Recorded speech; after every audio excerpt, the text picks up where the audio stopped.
Sahih al-Bukhari 267. Narrated Muhammad bin al-Muntafir, on the authority of his father, that he had asked Aisha about the Hadith of Ibn Umar.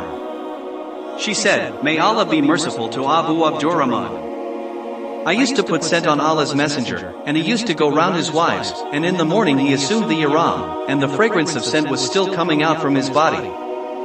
Sahih al-Bukhari 268. Narrated Qatada. Anas bin Malik said, "The Prophet used to visit all his wives in around, during the day and night, and they were 11 in number." I asked Anas, had the Prophet the strength for it? Anas replied, "We used to say that the Prophet was given the strength of 30 men.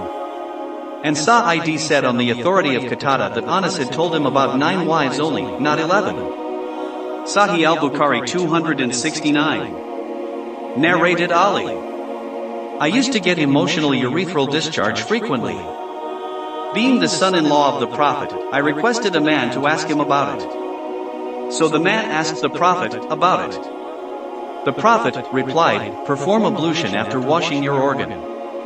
Sahih al-Bukhari 270.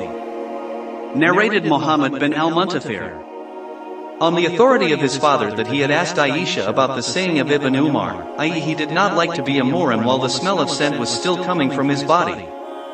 Aisha said, "I scented Allah's messenger, and he went round, had sexual intercourse with all his wives, and in the morning he was muhrim after taking a bath." Sahih al-Bukhari 271. Narrated Aisha.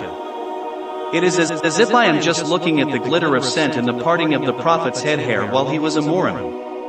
Sahih al-Bukhari 272, 273. Narrated Hisham bin Urwa. On the authority of his father, Aisha said, "Whenever Allah's messenger took the bath of Janaba, he cleaned his hands and performed ablution like that for prayer, and then took a bath and rubbed his hair, till he felt that the whole skin of the head had become wet. Then he would pour water thrice and wash the rest of the body." Aisha further said, "I and Allah's messenger used to take a bath from a single water container, from which we took water simultaneously." Sahih al-Bukhari 274. Narrated Maymuna. Water was placed for the ablution of Allah's messenger after Janaba. He poured water with his right hand over his left twice or thrice, and then washed his private parts and rubbed his hand on the earth or on a wall twice or thrice, and then rinsed his mouth, washed his nose by putting water in it and then blowing it out, and then washed his face and forearms and poured water over his head and washed his body. Then he shifted from that place and washed his feet. I brought a piece of cloth, but he did not take it and removed the traces of water from his body with his hand. Sahih al-Bukhari 275. Narrated Abu Hurairah. Once the call, Iqama, for the prayer was announced and the rows were straightened. Allah's messenger came out, and when he stood up at his musalla, he remembered that he was junub. Then he ordered us to stay at our places and went to take a bath, and then returned with water dropping from his head. He said, "Allahu Akbar," and we all offered the prayer with him. Sahih al-Bukhari 276. Narrated Maymuna. I placed water for the bath of the Prophet, and screened him with a garment. He poured water over his hands and washed them.